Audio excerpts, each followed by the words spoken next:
you were here the last time we did this panel? 2 years ago. 2 years ago. Awesome. Okay. So, welcome back and welcome everybody else.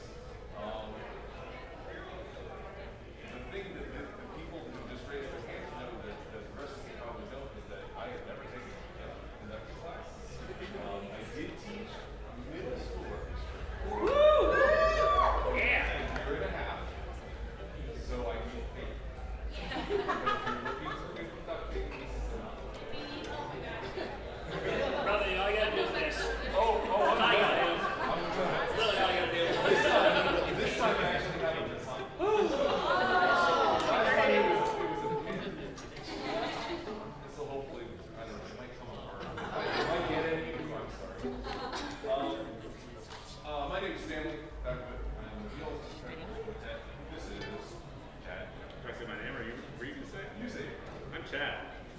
Hi, John. He does that one. I hope you all know what it is. We all know from yesterday, right? The best guitar. I'm Matt. Hi, That's Matt. Matt. And Jake is back. Jake. We are the Triforce Quartet. I think you all probably roughly know since you all raised many videos. But anyway, we do lots of covers of video game music. We've been doing it for a long time, longer than I would like to admit. Feels now. But without any further ado, I'd love to help you guys type in some music. So what I think I'd like to do is I'd like to let's start with this title theme. From Dragon Quest. It says from Dragon Quest. Okay. Not two. Oh, yeah, you should First say thing. it. Okay. Very good. Imagine singing.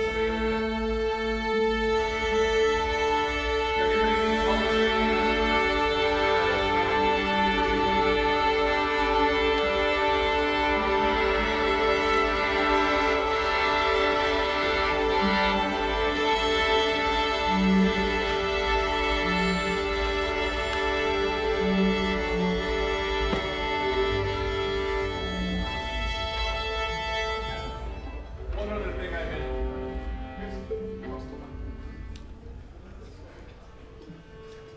It's close to fine. Let's just stutter. That's good. Let's love to hear that.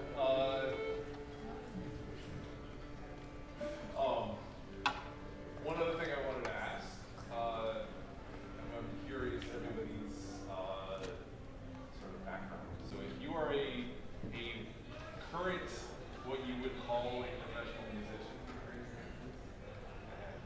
Awesome. Love you. If you are a music teacher of any persuasion, please raise your hand. Awesome. Why would you remind us? You guys are the best.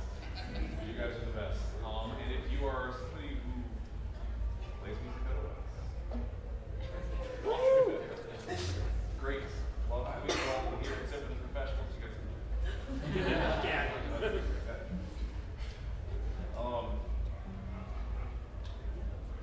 Teachers especially, I'm going to ask a bunch of questions probably through this process. You guys know probably what we're doing, right? So if you feel like you know all the answers, I would appreciate if you let other people kind of speak up as seems appropriate. So as we look at this, the first thing I always like to do when I get a new piece of music Do you is, need it? well, Do you need who it? can tell me what should we be doing to get a brand new piece of music? Key signature. So what's key signature? F. Okay, or it could be G minor, right? Alright, we got one flat. Time signature, what do we got? Great. Not forever. So, and we have our tempo is in dotted order, right? Sometimes 6/8 will be 6. Usually it's going to be 2, right?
I get a new piece of music and I don't know what of the markings is, I look it up. Yep. Because you need to know these things. Who knows what Lish arrow is? Like, Lights. Lights. Featured. Yes. Oh, the fanfare market you're talking about. Yes. Yes. The tempo also has a musical marking associated with it in English. So you might need to know what it means. Cool. What else jumps out at you? Did you say Fermatas already? Fermatas, okay. So we got a couple of spots to hold. Good. The repeat and where it's repeating. And the ending. Structure, absolutely. That's one of the other first things. Once I know my key signature, time signature, I'm looking at the structure of the piece. If I'm gonna have to play this piece, you usually know. As working professionals, when you're saying to get to weddings, I'm about to play this piece of music. Boy, I don't want to get lost, right? So we want to make sure that we understand the structure. So we have a repeat here, right? Good. Anything else? Rhythm at 37 if it's hard or easy. Good. Good. If I'm gonna bullshit it or not. I an think important skill. Absolutely. Extremely important. Very important, and I will say in general, my eyes when I'm getting a new piece of music tend to jump to black ink, right? So anytime there's dark stuff on the page, I'm like, okay, well that's probably where let's take a look at that. Now, if we are sight reading, if we are truly sight reading, we can play through it, right? If you obviously if you're in a situation where you need to learn something in a hurry, yes, that would be the place where I would probably take a look at the first head to start with. But if we are sight reading, what could we do that doesn't involve putting our hands on our instruments that could help us be a little bit better prepared to play those tricky spots? Something. Counting, absolutely. Sort of play through the rhythm. You can also clap. You know, clap it or tap it. Tapping is always good.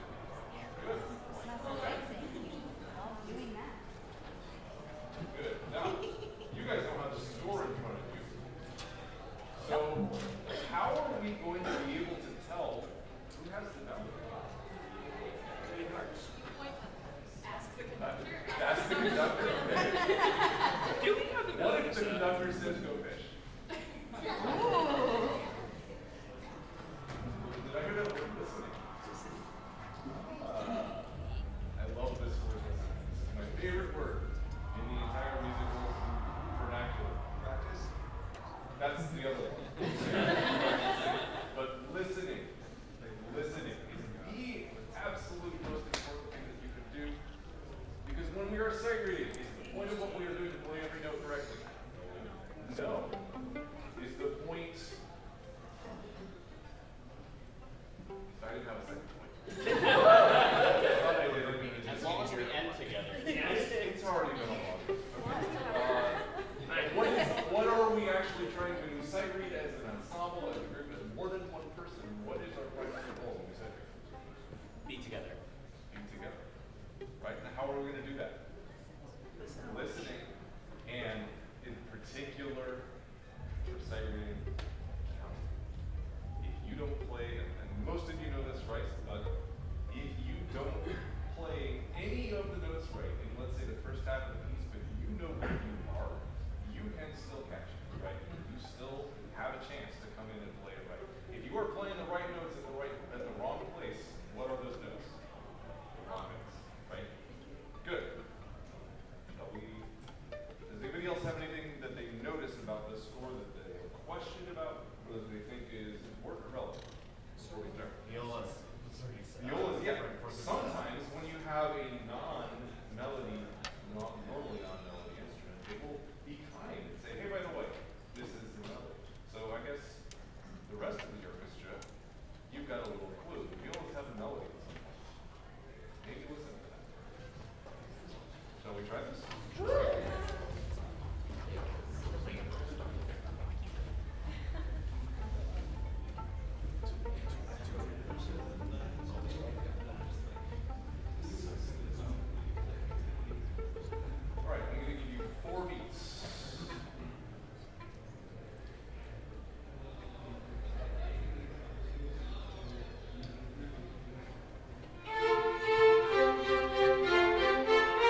There is no shame in getting lost.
want that attack. You know, hear the beginning of that note, like a punch. Good, excellent. Any other things? We got a lot more black in this one, right? There's a lot more quick notes, a lot more fast notes. So I'm hopeful that this one will be messier. That'll be more fun. The last one is a little more. Let's see. At number 17, there's some word that's not 16. Bravura. Yeah, right. Mostly. With bravery, I would assume. Yeah. I would have to, you know. Italian is similar enough in English. Yes. I can look at it and swing go. But it's usually good to check if you're not sure, right? Right. The olden days, you had a music teacher. It takes these things up, and now you can just use the old Google. It's pretty good. Don't use the AI though. It's gonna be wrong. It is. Never, ever use AI. Okay? Very bad. Don't use it. Real in joke for the guy who got booed last night. I was supposed to be booed. That was the point. I wanted people to boo. Winning the heels. All right. I have a sort of tangential performer question. Yes. When you're arranging your own sheets, do you favor using the coda like and sign systems? Because I don't like using those. Just because it'll flow. Really depends on the piece of music. Okay. I would say, personally, I tend to see them more in like pop arrangements because song structure in pop stuff is so like here's this section, here's this section. But it's often it can be put together in different ways so it gets different endings, Yeah. and it keeps it from being this long, Yeah. and you can fit it in 2 pages to get an understanding. Yeah. So oftentimes I think it is mostly a cleanliness and publishing, especially when you're doing paper parts. Yeah. One thing I've noticed, maybe this is a tangent, but it's a good question.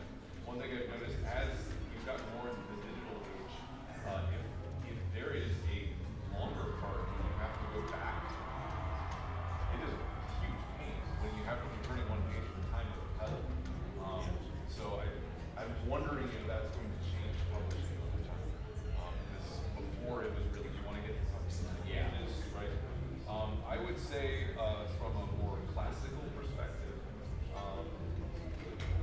Yeah. really depends on the piece of music. If it is just a simple ADA, like why not, right? Yeah. But yeah, I think it's a very good question. And I read a lot of music, but maybe not. Formally an expert. Does anybody else, Chad, do you have any thoughts on that? I was definitely listening. So my question was, so for this village theme, it's structured to have like the flow of it, it's using like a coda system. So, but when I perform, I generally actually avoid codas as much as I can to have it go, but I also use a tablet when I play myself. Right. When you arrange, you mean? When I arrange, like write my own sheets, It's like arranger preference, but also efficiency. Like you use a lot less sheet space if you're using it. Okay, yeah. So I mean, it can Basically, get so like one of the things Stanley was saying, like when you're if you're going to a gig or whatever, and you see music in front of you and you're looking at it, that's one thing you're looking at. Like what's the roadmap? Yeah. To try to make sure you don't mess up or miss a a repeat sign or something. So it can get more confusing, but it takes up less room. So usually I would say it's used if it can be used. Okay. What else? What else do people notice in this piece that have questions about, things are notable for other people to note? That's we have another viola melody.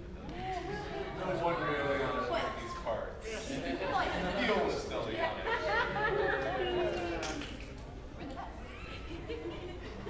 I'm not gonna. Let's see. Well, that listen for that, right? Yeah. Excellent. So there will be a slowdown. Watch out for that. Whatever you do is right. So.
the thing about Tenuto is that I think it is the most ambiguous Less markup. marking, or one of the most ambiguous markings, because it means so many different things in so many different contexts. It can mean almost an accent where you play it heavier. It can mean brushing lightly off the string. Some people can mean it to just mean legato. I see. Yeah, You know, like, yeah. it's kind of contextual. Usually it means pretty full value with a little bit of tape at the end. We say usually, Yeah. but we're literally saying it's not usual. Like, that's the thing. I would say, Yeah. right. Yeah. A little bit more, whatever. A little more left, a little more right. Yeah.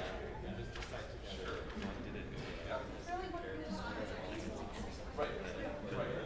It is, it is sort of in the broader category of articulations that are trying to sort of inform how we play the notes, like the sort of legato accents, right? Those things can also be very different things, instrument to instrument too. Like, we all have sort of the same meanings, but sometimes these markings can mean entirely different things from just playing. What is that? Hi, what is that? Amazing. That took me out of the middle of my sentence. I love that. Okay.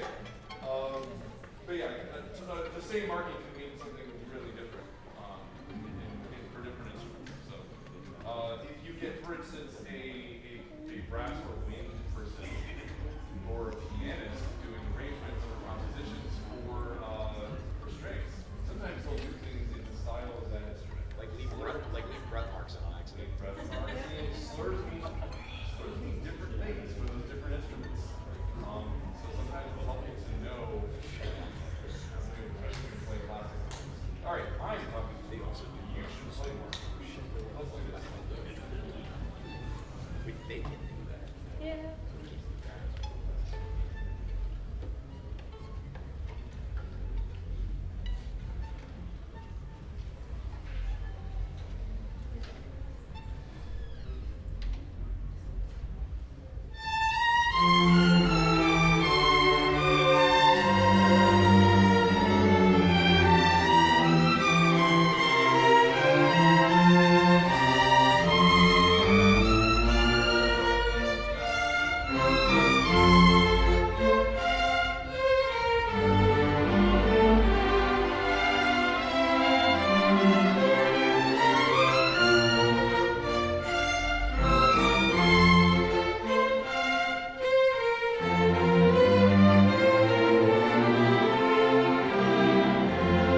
So the AOE background on these pieces. So the title theme and the village theme here from Dragon Quest, he arranged for a wedding. When you're arranging for a wedding, I know nothing about that. How might you change things versus like you're doing it to perform it on stage? You gotta be able to loop it or cut it short. Very true. Very true. In case someone objects or. Can't be too interesting. I don't know what kind of weddings you're playing. Yeah.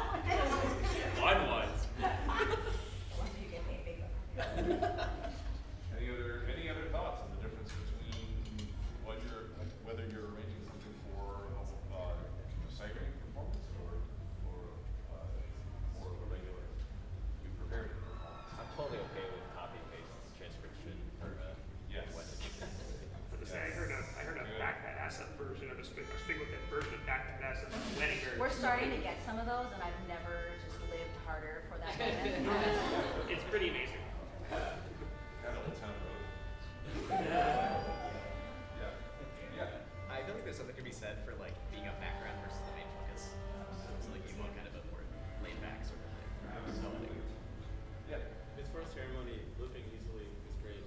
Absolutely. Because then it's like a band. You have to play for as long as it takes for them to do them. I mean, obviously. Very much so. Any other thoughts? I like a blush texture, especially the brides walking down. Try to draw the texture a little bit. I like that. For me, the number one thing about the difference is if you're doing it for performance, great, make it hard, right? Make it accurate. Put a little extra in there. If you are doing it for something where people are going to be sight reading, you need to sound good when they're sight reading. You are asking for trouble, right? All it takes is one person to go, wait, what's that? And then maybe the bride trips. Not really, but you get the idea, right? Most of the good wedding arrangements that I've played are simple, right? Now there is also an art to doing simple that is not boring. Some of that is the musicians, right? But a lot of there is a difference. But I think there's a definite art to making something that is playable and simple and still good. Good job. Okay. I had a question related to that. Yep. I'm kind of noticing, at least these two pieces have not had any articulations marked on them. How much freedom do we have on those? So as a sight reader, quite a lot, right? And maybe if you're sight reading in an ensemble, you might say, hey, this is how I'm going to do it, right? Or it's about a person who has a melody. But this is where we come back to my number one most important rule, which is listening. If somebody plays the thing that you have right before you do, and you weren't listening, you're not going to know what they did. And if you were able to listen, then you can respond to that. And that is one of those basic resets. Now, if you are holding on for dear life, do that, right?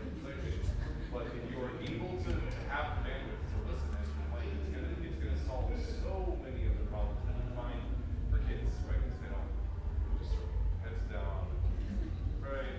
Oh wait, I'm not at the end together. I don't know how that happened. Well, not that I have any opinions about that. Yeah. I think a quick note about if there's nothing marked in the part, I think my favorite sight reading tip is see if it looks like anything else you've ever played before. You know, this is like kind of a march in 4/4, right? So if you've ever played pieces like this, you might have spots that are like in the eighth notes in the first might be a longer, more flowing thing. In the seconds, you might have more of a marchy kind of articulate fade. You know, in the previous on a 6/8, a lot of times 6/8 has kind of a piratey feel to me. It's like dun, dun, dun, dun, dun, dun. You know, so you can like use your best guess based on the years of your experience of what you've already played to be like, hey, maybe I should play kind of like this, and then just go. Absolutely. Yeah. I feel like going off of that, like another hint that's nice is like, you know, like the expression text and stuff, like just knowing what the vibe of the piece is supposed to be like, right? If it's supposed to be really like lush and romantic and Yeah. flowy, Right. then you know maybe Push I it should back. put some legatos in it, right? Also,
This one, I will at least tell you, if you're looking on a page and you're like, I don't think I can actually do that, that could be the case.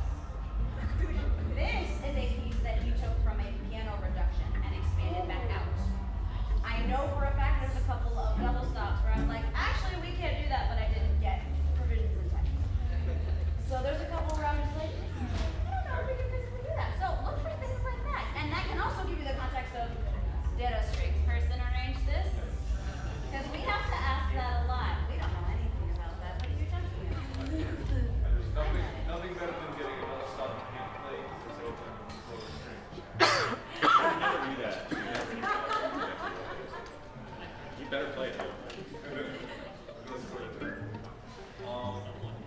Okay, same questions. We got, hey, it's the same pieces. And we got 4-4 again. It'll be easy, right? Sure. Tempo mark. Okay. I see exclamation points. This concerns me. Right? They go, okay. Eyes go a little wide. Fast. What else are we noticing? Austin Wintory. Yes. We like that one. Generally in these chords. Yes. The ending is heavy. To the tune of triple forte. Accent. Yeah, accent. So double stop and feel I mean, you could technically play that, but like, they don't the double stop. The second to last minute. I told you. You can do it, but You like, don't want to. I don't want to. In this setting, we don't do double stop. Good. I would also probably put that in.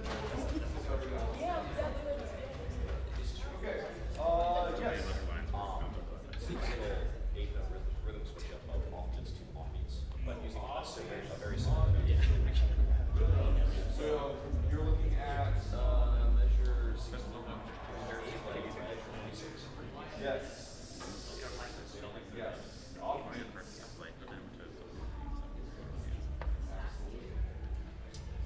Absolutely. Lots of switching back and forth between being on the beat, off the beat, sort of seemingly random rests thrown in there at tempo. So, yeah, this will be fun. If you mess up a rhythm, what? You're out, right? Oh, we were segregating. No. What do you do? What do you do? Keep going. Yes. And listen. That's good. Other things that people are noticing. Okay. Absolutely. A good conductor will cue you. As viola and seconds might note, that conductor might cue you wrong. Those who are watching might have noticed. I gave a wrong cue in this piece. I got it right the second time. Hey, second is right. Okay. Yes. So count. Good. What else? There's a lot of ink in this one as well. What are we looking at dynamically here? Loud and then. Louder. Yeah. I think a lot of us have the best forte and we Yeah. everything. Makes sense. Like play that. I mean, We do not get below mezzo forte. Nobody gets below mezzo forte in this case. So then how loud should your mezzo forte actually be? I mean, maybe. Contrast is To important. me, contrast is important, but if somebody's going to start with mezzo forte and fortissimo and accents and say go with a tempo, my interpretation might be, okay, they might need it, right? So again, context clues, right? If it looks like a kind of piece that's just going to be blah all the time, that's all mezzo forte, maybe contour it a little. Here, I might want to be pasted against that wall there, right? Based on these context clues. Just not good. That's how I would interpret it. He's like 7 feet, you'll be fine, just do it. I shot him.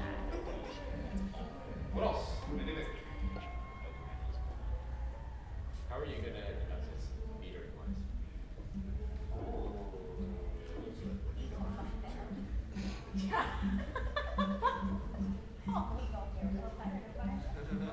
Probably 4. Yeah, Probably stick it in 4. I would do that too. Yeah. But I could absolutely do it in 2. I think for the sake of keeping it easier to follow, I'm going to stick to 4.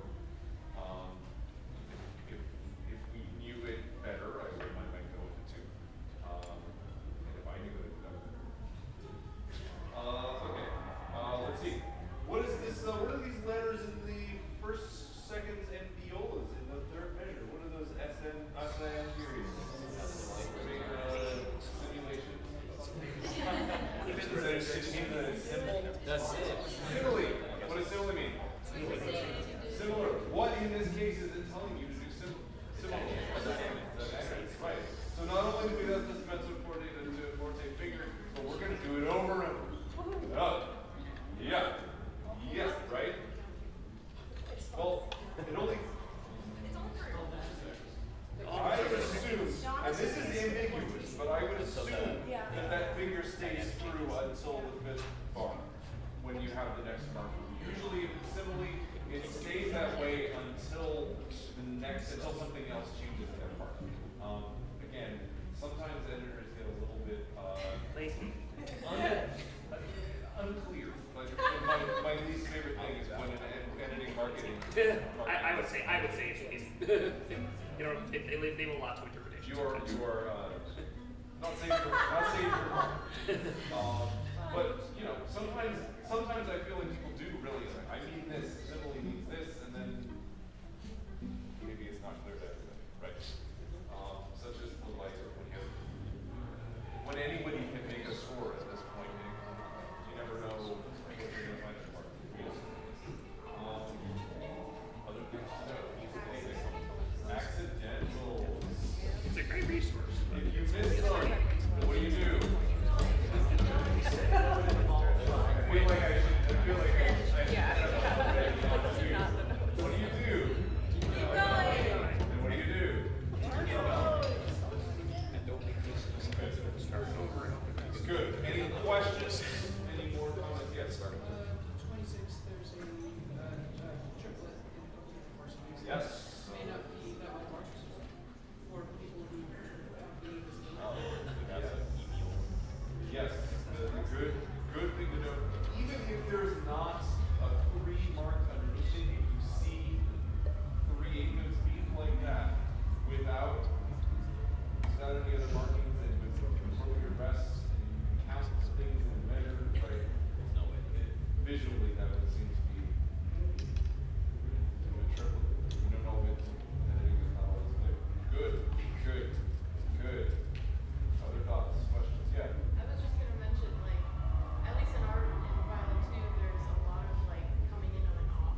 That is always a good idea.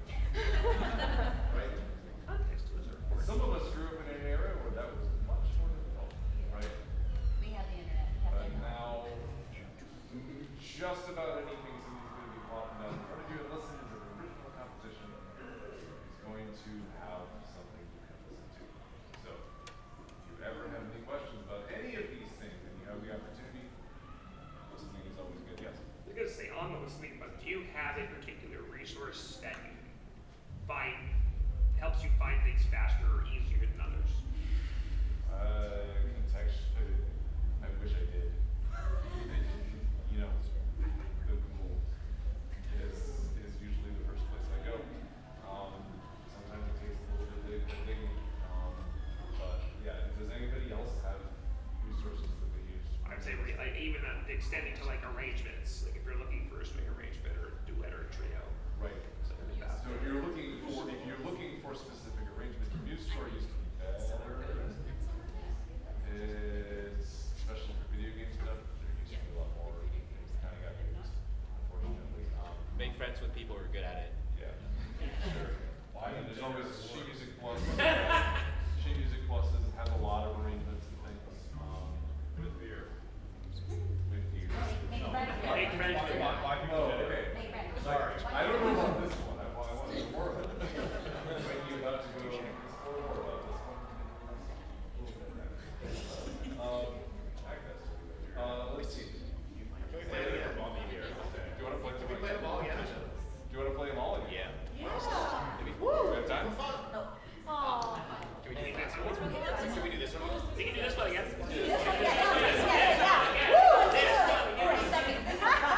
Go, it's fast. Let's talk more play. Title thing. I think we're great Title me. Get me in trouble. Fine. Just rush. Double tap. Good luck. No repeat. Is it a second ending? Yep.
Two bars.